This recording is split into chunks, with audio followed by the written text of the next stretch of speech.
The wind howled across the jagged cliffs of Tarsus 9, carrying with it the bitter cold of a dying sun. Ice sheets cracked under the weight of the frozen ground, and the sky shimmered with the violet light of twin moons. Somewhere in that frozen expanse, a shadow moved with hesitant speed. The shadow was not human, it was larger, more massive, and draped in scales that shimmered even in the meager light. The faint trace of warmth radiating from her body.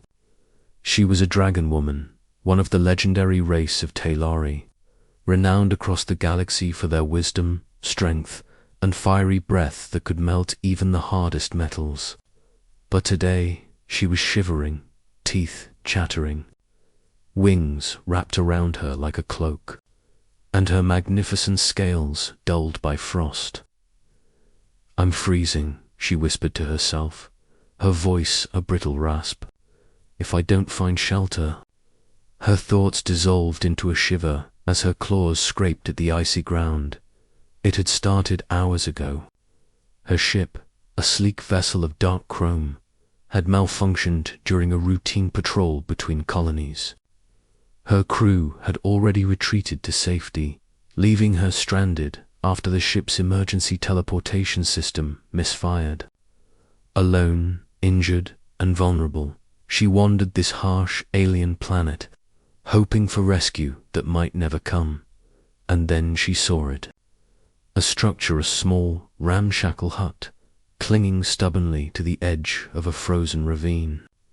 Smoke curled lazily from its chimney, and the warm glow of lights flickered through cracks in its walls.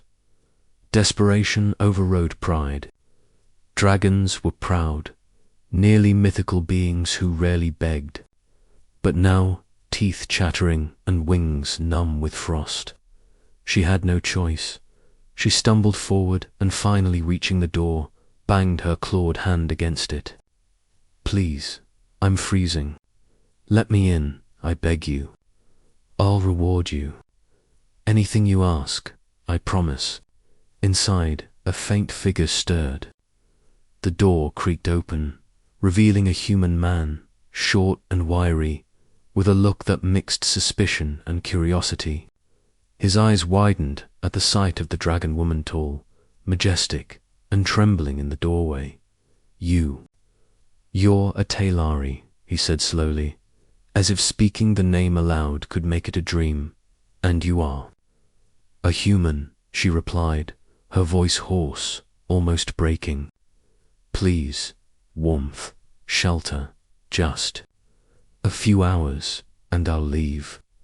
The man hesitated, scanning the night sky as if expecting some danger to appear out of the freezing mist.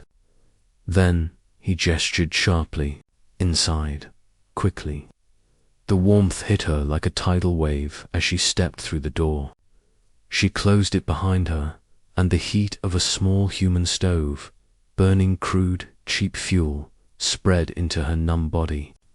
Her wings folded awkwardly in the small space, scraping against the wooden beams of the ceiling. "Sit," the man said, pointing to a chair that was clearly too small for her size. "I'll get you something to drink, tea or whatever humans drink to stop shivering."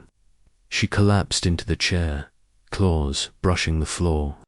Every shiver coursed through her massive frame, and she felt, for the first time in centuries, utterly helpless. "I'm Carissa," she admitted, her head bowed. "A patrol ship. Malfunction. Stranded." "I'm Terran," the man said, nodding. "No patrol ships around here. You're lucky I was the only human foolish enough to live on this planet." He handed her a steaming cup, and she licked it with trembling lips. The liquid burned at first, but warmed her from the inside out, spreading heat through her chest and limbs. "I don't usually beg," Carissa said, her voice a whisper now, "but I don't survive this cold on my own." Terran studied her. "You're not just any Dragonwoman. Talari don't just get stranded here. You're highborn. royal, maybe. Carissa lifted her gaze, eyes reflecting both fire and despair. I was a commander. Fleet patrol. I never thought I'd... Her voice broke. Pride crumbled like ice underfoot. Terran, surprisingly gentle, placed a hand on the edge of the table. You'll survive. You're alive. That's the first step. Hours passed. Carissa regained some strength, wrapping herself in the blankets Terran provided. She realized the human was resourceful more than he appeared. His cabin was crude, but it had everything needed to survive on this planet. A sturdy stove, food stores, and even some crude repair tools for mechanical work. I can fix your ship, Terran said suddenly. I've worked with salvage ships before. It's tricky, but not impossible. Carissa's eyes widened. You can, even with my ships. Tylari systems. I'm human, Terran said simply. We like impossible. We're good at it. She laughed softly, a sound rusty from disuse. You humans? Always bold, always. Her voice trailed, and she looked away. Pride flickered again, but now tempered by relief over the next 2 days. Terran worked tirelessly on her ship while Carissa rested, regaining strength.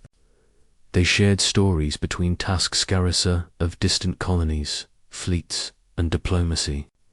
Terran of scavenging, survival, and his lonely existence on the frozen planet. Carissa began to notice the subtler things. Terran didn't flinch at her size or power. He didn't seem afraid of her scales, claws, or wings. He treated her like an equal, and that was rare. Tylari were often feared, avoided, worshipped, or used. Very rarely were they treated as peers by humans. By the 3rd day, the ship was ready or nearly.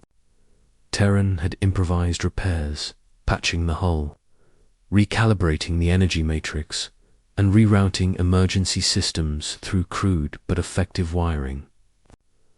I owe you my life, Carissa said as she stood beside the ship. The wind howled around them, but now she could feel her warmth returning, her power slowly rebuilding. You'll survive anyway, Terran said, shrugging. Humans are resilient. You dragons, not so different. She looked at him with intensity. I promised a reward. You've saved me from death. Tell me, what do you want? Anything. Wealth, influence. A place in the fleet. Terran shook his head, smiling faintly. No, I just want you to survive. That's enough. Carissa frowned, unsure what to make of him. Most would demand something, she said softly. You are? Unusual. I'm human, he said simply. That's all. The moment stretched. Cold winds roared across the plains, but inside, an unspoken understanding grew between them. Carissa, the proud Dragonwoman, realized something she had never felt with her own kind: trust. And maybe hope. Then the unthinkable happened. A sudden blare from her ship's sensors. The repair was only partial. A group of scavenger drones, automated and merciless, descended on the area, drawn to the energy signature of her ship. The drones, they'll destroy it. Carissa shouted, wings flaring in a mix of panic and rage. Terran's hands moved over the tools with precision. Not if we outsmart them. Cover me. For hours, they fought. Carissa used her fire breath to melt and disable the drones, while Terran rigged electromagnetic pulses and traps. The frozen night became a battlefield, fire and sparks lighting the snow like a war zone. When the last drone fell, both were panting, exhausted. Carissa looked at Terran, eyes glinting with something new: admiration, gratitude, and something deeper. "I promised a reward," she said again, "and now I will not forget it. You've earned more than I can give." Terran laughed softly, brushing soot from his coat. "No promises. Survive, live your life. That's enough reward for me." But Carissa had learned something about humans in these days, about courage, ingenuity, and heart. She didn't need to bribe him. She wanted him to be recognized. She wanted to lift him, somehow, in the galaxy he had saved her for. She extended a claw, not in threat, but in partnership. "Then I will honor you in the ways of the Tylari. You will have my protection, my fleet, my word. Human Terran, you have earned a place beside dragons now, if you wish it." Terran blinked, stunned. Beside dragons. Carissa's wings unfurled fully now, the scales glinting in the moonlight, firelight in her eyes. Beside dragons. And if the galaxy doubts, they will learn, because we do not forget who saved us. The human swallowed.